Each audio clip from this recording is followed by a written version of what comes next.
Hi hello, সবাই কেমন আছেন? কমেন্ট করে জানাবেন। আমি অবশ্যই ভালো আছি, আলহামদুলিল্লাহ। তো আজকে অফিস থেকে আসার সময় আমার চোখে পড়ে সুন্দর একটি তুলসীর চারা। আমি যেখানে থাকি সেখানে নিচে গেটের একদম কর্নারে দেওয়ালের মধ্যে একটা তুলসী গাছের চারা খুব সুন্দরভাবে গজাইছে। যাই হোক, তো ভাবলাম যে এটাকে নিয়ে যাব। আমি থাকি পাঁচতলায়। তো যেই কথা সেই কাজ, অফিস থেকে ঢোকার সময় তখন ওইটাকে কোনো রকম তুলে নিয়ে আসলাম। এবং আমার এখানে টব আছে, অন্যান্য আরও অনেকগুলো গাছ আছে আরও ছিল। যাই হোক, বাসা চেঞ্জ করার সময় অনেকগুলো আমি ফেলে রেখে আসছি। তো সেই জন্য এখানে আমার যে যা মাটি ছিল পুরান একটা কন্টেনারে আবার একটা নতুন কন্টেনার কেটে এই মাটিটাকে এখান থেকে ওখানে স্থানান্তর করলাম খুব সুন্দর করে। মাটিটার মধ্যে অবশ্যই মানে অনেক ধরনের সার মিশ্রণ করা, এই আর কি।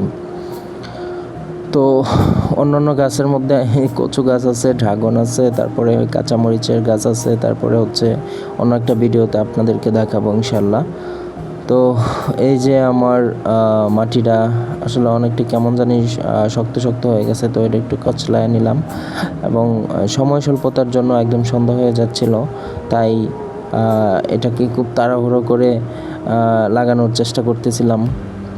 এখানে পানি দিয়ে দিলাম, কারণ মাটিটা একদমই শুকনো ছিল, এত শুকনো ছিল যে গাছটা থাকবে না বা ধরবে না গাছটা, ঠিক আছে। তো আসলে ব্যাচেলার বাসায় তেমন কিছু নাই। পরে ভাবলাম যে কী দিয়ে কী করব, পরে ভাবলাম যে প্লাস্টিকের একটা চামচ পড়ে আছে, প্লাস্টিকের চামচটা নিয়ে আসলাম অন টাইম। এটা দিয়ে একটু মাটি করে মধ্যে, একদম ঠিক মধ্যে চারাটা লাগাই দিলাম। দেখতে পাচ্ছেন কত সুন্দর একটা চারা। আসলে এই চারাটা সবার চোখে পড়ার মতোই। আমি আর তুলসী যেহেতু একটা ঔষধি গাছ, সবসময় কাজে আসে তুলসী। রান্নার ক্ষেত্রে ব্যবহার করা যায়, এছাড়াও কাঁচা পাতা খাওয়া যায়, ঠিক আছে। এই জন্য নিয়ে আসলাম। তো কাজটা কেমন হলো অবশ্যই কমেন্ট করে জানাবেন আমাকে। সবাই ভালো থাকেন, সুস্থ থাকেন, আল্লাহ হাফিজ।